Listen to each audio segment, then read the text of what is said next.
kell on nüüd 2 ja me oleme siin Vestholmi gümnaasiumi vastas ja puhume professor Krista Kodresega natuke haridusjuttu ja nendest ettekannetest, mis te just kuulsite, olete ilmselt isegi aru saanud, et haridus läheb tulevikus väga internatsionaalseks, inglisekeelseks ja selliseks. Aga meie küsimus on nüüd see, et kas tulevikus inimesed õpivad niimoodi, et kitsamalt ainult humanitaaraineid ja reaalaineid, ainult IT-d või on see kuidagi nagu ühtne haridus kõik?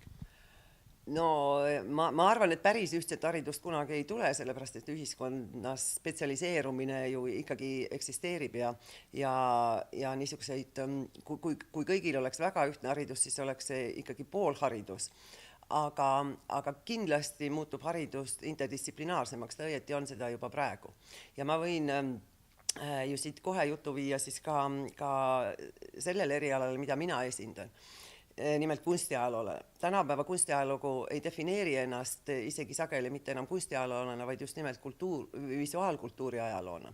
Ehk siis kunstilt on siirdunud ka muude pildiliste meediumide uurimise juurde, mis tähendab, uuritakse nii seda, kuidas nad midagi piltidega öeldakse, ehk siis mida pildid representeerivad, aga teisalt ka, kuidas pildid ühiskonnas toimivad. Ja see on päris kindlasti üks valdkond, mis kõige otsesemalt puudutab näiteks ka IT-valdkonda, sest IT-valdkond loomulikult opereerib piltide kui sõnadega väga palju, aga selleks, et see opereerimine ehk siis enese sõnumite kommunikeerimine oleks edukas, peab teadma nendest piltidest midagi. Ja sellepärast olen ma küll üsna veendunud, et ühele IT-üliõpilasele või spetsialistile on pildikeele ja pildi lugemisoskus erakordselt oluline.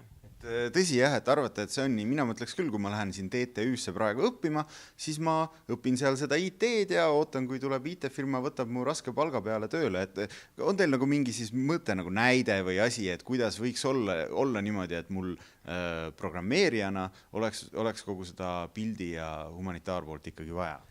No asi on ju selles, et mitte ainult keelel, vaid ka piltidel on oma ajalugu.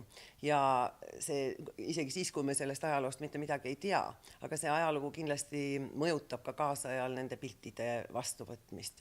Ehk siis, ja see tähendab, et ta mõjutab nende kommunikatiivseid omadusi kõige otsesemalt.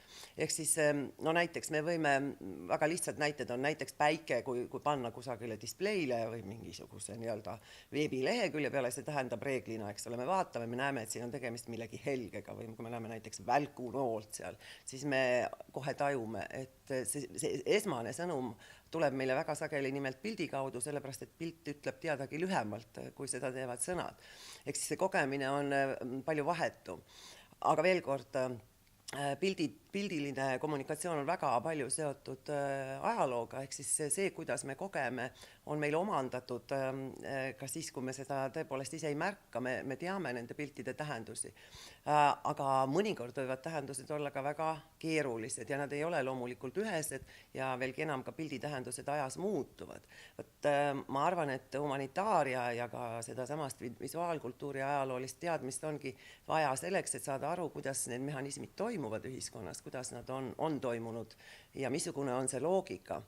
Ehk siis no lisaks sellele muidugi, et ma kujutan küll ette, et iga kaasaegne haritlane peabki olema teadlik sellest, kuidas ühiskond toimib, sellepärast et kõik need erialad või need üksikud erialad, spetsiaalsused, millest me räägime, on samuti osa sellest ühiskonnast, nad on selle ühiskonna sees, mitte sellest väljas, nad on sellest ühiskonnast mõjutatud, nad on selle ühiskonna ideoloogiatest, hoiakutest, väärtushinnangutest kindlasti mõjutatud ja kõik see muide kajastub tõepoolest mitte ainult keeles, vaid ka pildikultuurides.